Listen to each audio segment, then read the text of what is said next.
झारखंड और बिहार के सबसे बड़े सरकारी वकीलों ने एक साथ अपने पदों से इस्तीफा देकर सबको हैरान कर दिया है। इसे महज एक संयोग माना जाए या फिर बदलते राजनीतिक समीकरणों का असर, लेकिन झारखंड के महाधिवक्ता राजीव रंजन और बिहार के एडवोकेट जनरल पीके शाही दोनों का एक ही समय पर पद छोड़ना फिलहाल चर्चा का विषय बना हुआ है। एक तरफ झारखंड के महाधिवक्ता राजीव रंजन ने निजी कारणों का हवाला देते हुए पद छोड़ा है और उनकी जगह रोहिताश रॉय को राज्य का एडवोकेट जनरल नियुक्त किया गया है। वहीं दूसरी तरफ बिहार में मुख्यमंत्री नीतीश कुमार के बेहद करीबी माने जाने वाले महाधिवक्ता प्रशांत कुमार शाही ने भी पद से त्यागपत्र दे दिया है। क्या ये किसी बड़े सियासी फेरबदल की ओर इशारा कर रहा है? और एक बेसिक सा सवाल ये कि किसी राज्य में महाधिवक्ता का रोल इतना इम्पोर्टेंट क्यों होता है? इस पद पर होने वाले फेरबदल से प्रदेश की राजनीति पर क्या प्रभाव पड़ सकता है? जोहार, नमस्कार, मैं हूं अंशु और आप देखना शुरू कर चुके हैं द फोर्थ पिलर। आज के इस रिपोर्ट में हम इन्हीं सवालों का जवाब तलाशने की कोशिश करेंगे। सबसे पहले बात करें झारखंड की, तो महाधिवक्ता राजीव रंजन ने मुख्य सचिव अविनाश कुमार को अपना इस्तीफा सौंपा, जिसे राज्यपाल संतोष कुमार गंगवार की मंजूरी के बाद स्वीकार कर लिया गया। इसके तुरंत बाद राज्य के विधि विभाग ने अधिसूचना जारी कर झारखंड हाईकोर्ट के वरिष्ठ अधिवक्ता रोहिताश रॉय को नया एडवोकेट जनरल नियुक्त कर दिया। आज 15 जून को रोहिताश रॉय ने झारखंड हाईकोर्ट परिसर स्थित महाधिवक्ता कार्यालय में नए एडवोकेट जनरल का प्रभार ग्रहण कर लिया। महाधिवक्ता असल में राज्य सरकार का सबसे बड़ा कानूनी मददगार और वकील होता है। इनका काम हाई कोर्ट से लेकर सुप्रीम कोर्ट तक सरकार का बचाव करना और हर पेचीदा कानूनी मामले पर मुख्यमंत्री को सही सलाह देना होता है। जब भी सरकार को किसी बड़े कानून को बनाने, किसी नीति को लागू करने या फिर कोर्ट में अपना पक्ष रखने की जरूरत होती है, तो महाधिवक्ता ही सबसे आगे आकर सरकार की पैरवी करते हैं।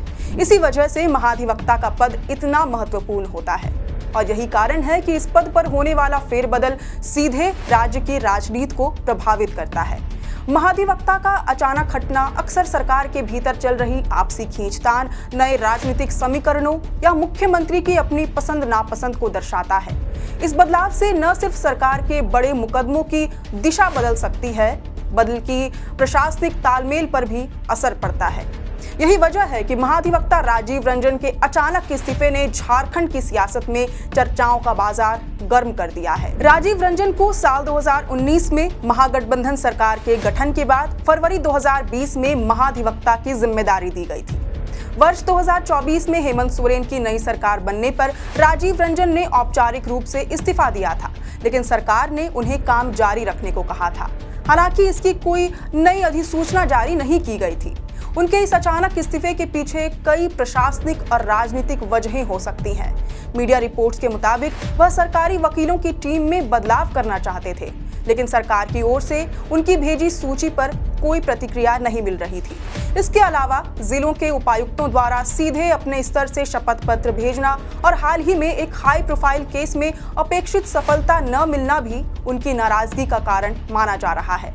सियासी हलकों में चर्चा है कि मुख्यमंत्री कार्यालय से आए एक फोन के बाद एडवोकेट जनरल राजीव रंजन ने पद छोड़ने का फैसला किया। उनकी कांग्रेस और राहुल गांधी से नजदीकी भी जग जाहिर रही है, क्योंकि उन्होंने राहुल गांधी के एक मामले में पैरवी कर उन्हें राहत दिलाई थी। कुछ विश्लेषक इसे आगामी राज्यसभा चुनाव और महागठबंधन के आंतरिक अंतर्विरोधों से भी जोड़ रहे हैं।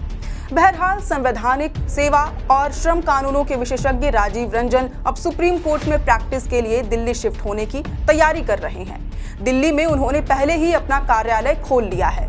अब उनकी जगह आए नए महाधिवक्ता रोहिताश रॉय, जो दीवानी और संवैधानिक मामलों के बड़े विशेषज्ञ माने जाते हैं, अदालत से लेकर अन्य न्यायिक मंचों पर राज्य सरकार का पक्ष रखेंगे। दूसरी तरफ बिहार में भी बड़ा प्रशासनिक बदलाव देखने को मिला है। लंबे समय तक बिहार सरकार के महाधिवक्ता रहे और पूर्व मुख्यमंत्री नीतीश कुमार के सबसे भरोसेमंद सहयोगियों में शुमार पीके शाही ने स्वेच्छा से अपने पद का त्याग कर दिया है। पीके शाही का बिहार की राजनीति और कानूनी व्यवस्था में बेहद कद्दावर स्थान रहा है। वह इससे पहले 2005 से 2010 तक भी राज्य के महाधिवक्ता रह चुके थे।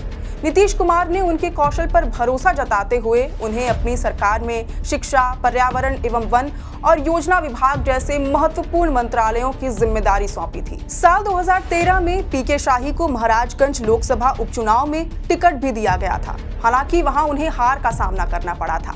जनवरी 2023 में वह दोबारा बिहार के 22वें महाधिवक्ता बने और पिछले 3 वर्षों से लगातार कोर्ट में सरकार का मजबूती से पक्ष रख रहे थे।